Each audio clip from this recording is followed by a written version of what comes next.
Hey chess masters, Coach Sipho here, and this one is for those who keep on saying, I am so good at solving tactical puzzles, but I cannot spot those tactics during my real games.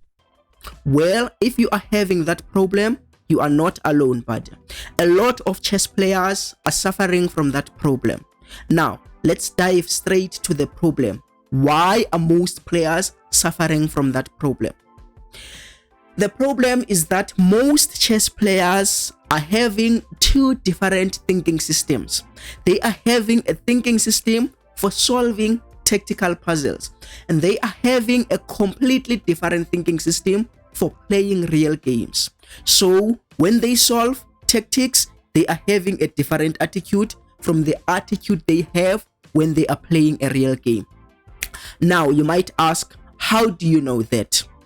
I did some experience with some of my students, because even them sometimes they would complain, Coach, why am I so good at solving these tactical puzzles, but I'm struggling to spot most of these tactics during my games?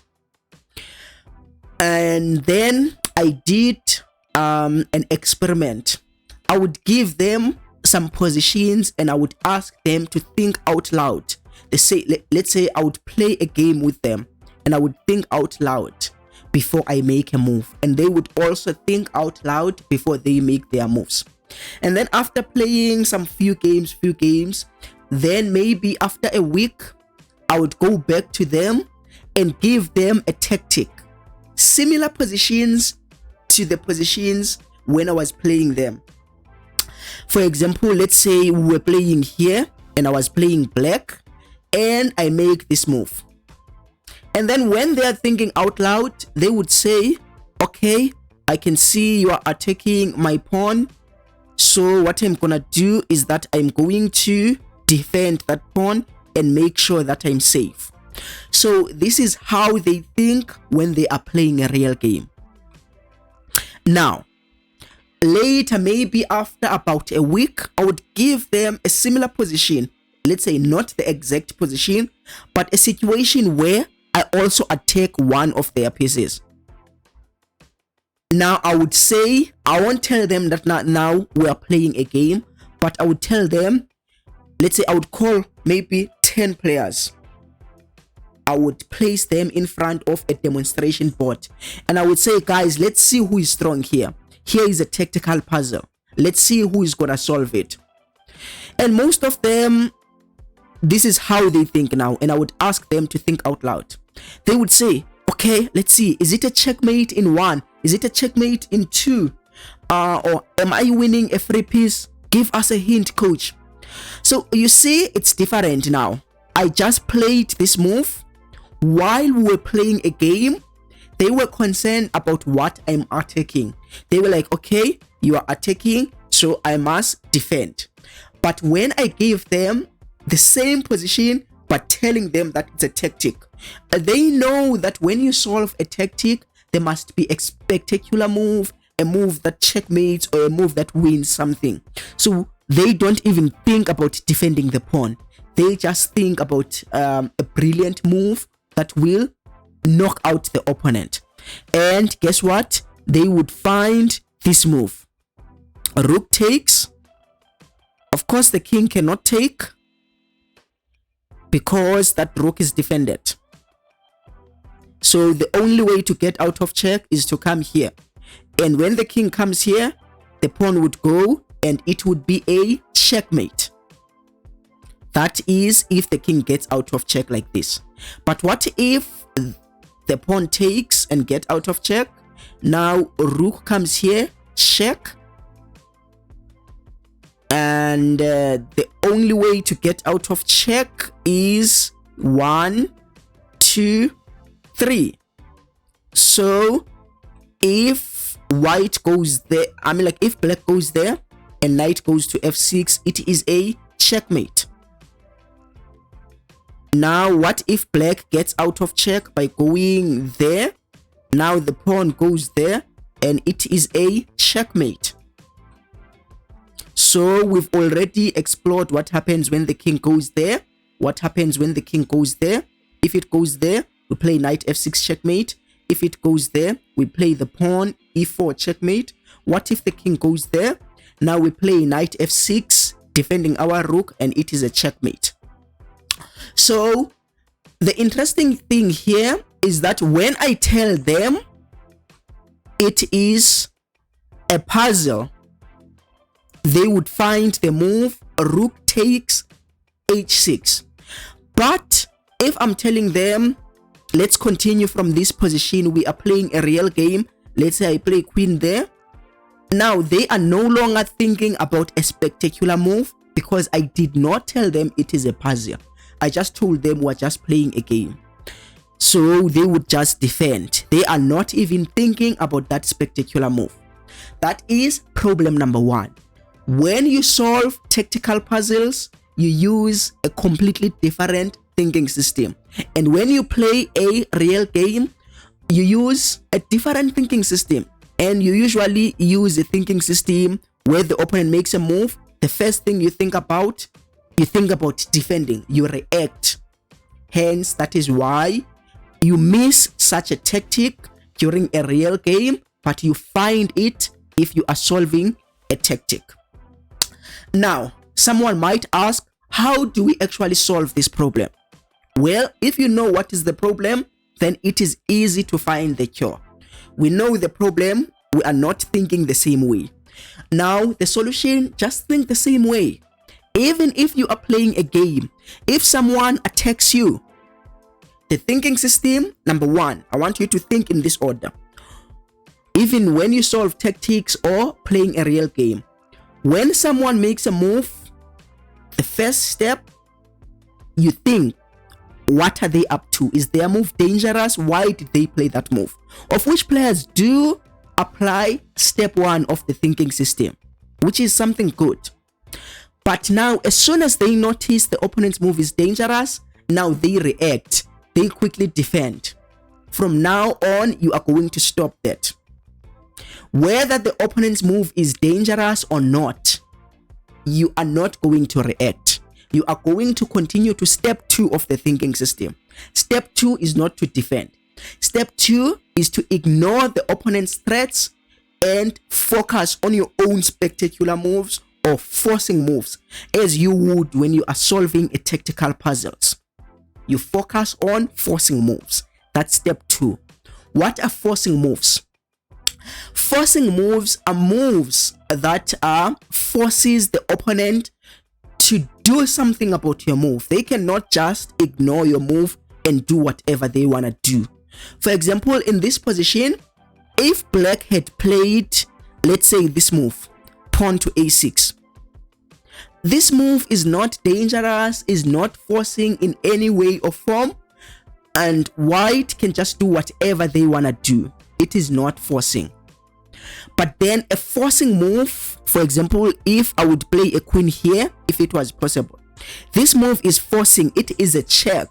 Now in this case, white cannot just play whatever he or she wanna do. He must take my move into consideration. This is a forcing move. So there are three types of forcing moves. One, check. When you make a check, your opponent must address that. They cannot just do whatever they want to do. They need to get out of check. So a check is the most forcing move. The second forcing move is a capture. In most cases, after capturing something, your opponent is almost always forced to capture back. Otherwise, they would be material down. So a check, a capture. The third forcing move is when you make a threat. For example, in this position, if black plays queen to a2, that is also a forcing move because black is threatening to win a pawn. Now, it is not a check, it is not a capture, but it is a threat to win a pawn for free. Those are the forcing moves. So when you play chess, you are going to apply the thinking system. Opponent makes a move. Step one, you look at their move. What are they up to? Notice if it's dangerous or not. Two, you don't just react, defend. Step two is to look for your own forcing moves. you look for your own counter attacks. Just ignore it for a moment. If your own forcing moves, do you have a check? Try your checks. Do they work? Do you have a capture? Do they work? Do you have a threat? If all the forcing moves don't work, only then you try to defend the opponent's threats. But in most cases, you will find that your forcing moves are working. And instead of just defending, you will go for a counter attack and you would win the games. And most players would find it very difficult to play against you. Now, we already know now the thinking system. Think about forcing moves. Black just play it there. Step 1, is it dangerous? Yes, it is dangerous. Step 2, do we defend? No, step 2 is not to defend. Ignore it for a moment. Look for your own forcing moves. That's how we find this move. Now we know the good way of thinking. Let's go to another position. Let's say in this position, this is the last one, and I want you to think about it yourself. And this one is a bit difficult. Let's say black goes there. The first step is to think, what is black up to? Black is threatening to go there, and it would be a checkmate in few moves because the queen is guarding that diagonal. So black's move is indeed dangerous. Do we react, prevent that move by playing the rook there? Is that really our step 2? No. Step 2, we don't react. We look for our own forcing moves. If forcing moves don't work, only then do we try to defend or maybe block that diagonal. But we don't react first. We look for our own counter attacks. Otherwise, if you keep on defending, reacting, your opponents will bully you. I'm sure you know that player. When you play with them, they always attack you. You are always defending. They will bully you. So never allow your opponents to bully you. If they attack you, attack them back. Only when your forcing moves do not work, you defend. That's how you think when you play chess. Okay? Opponent played there. Step 1, we already know their move is dangerous. They are threatening to come here and checkmate us. But we don't react. We look for our own forcing moves.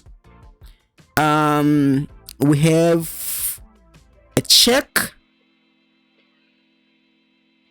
They can simply take with a queen or with a knight. That check doesn't work. So the queen check doesn't work. What about the knight check? Knight checks. The king can simply move there or there.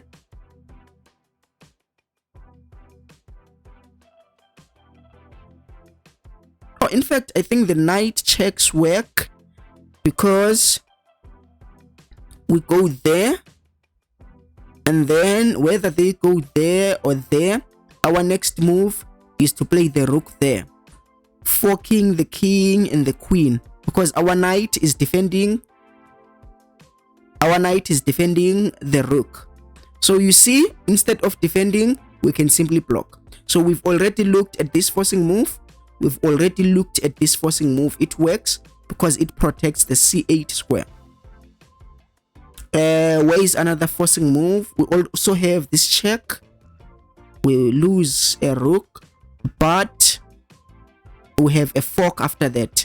Check, and then we win the queen.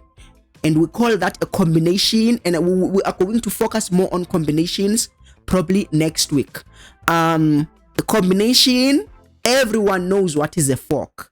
A fork is when you attack 2 pieces at the same time or more, or a pin. But a combination is when you orchestrate that position. You create a position so that a fork is possible. This is a combination. You give up a rook temporarily. If they take, now you set up a position so that when the knight goes there, it will be a fork. You see, you lose a rook, then check. When they get out of check, you win the queen. That's a combination, and we are going to focus more on advanced tactics and combinations later.